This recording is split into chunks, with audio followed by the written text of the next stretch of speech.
এখানে চিকেনটা খুব ভালো করে ধুয়ে নিয়েছি। আজকে চিকেনটা হাতে মেখে বসাবো, সব মশলা দিয়ে ভালো করে মাখিয়ে নেবো, দিয়ে বসাবো। তো তার জন্য প্রথমে দিয়ে দিলাম একটু হলুদ, জিরের গুঁড়ো,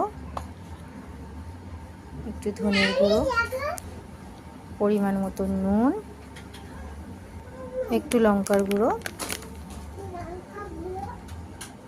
আদা রসুন শুকনো লঙ্কা সব একসাথে বাটা, সেটাও দিয়ে দিলাম। এবার দিয়ে দেবো পেঁয়াজ কুচানো,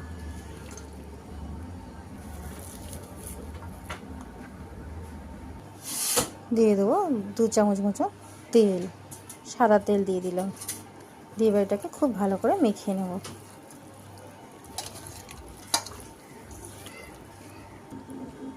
খুব ভালো করে মাখা হয়ে গেছে। এবার এটা রেখে দেবো বেশ খানিকক্ষণ, ওই 30 মিনিট মতন রেখে দেবো। তারপর এটা চাপাবো।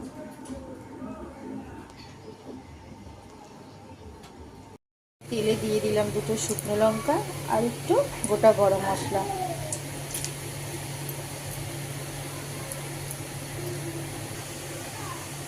এবার দিয়ে দেবো এই চিকেনটা, যেটা মাখিয়ে রেখেছি চিকেনটা এবার ঢেলে দেবো।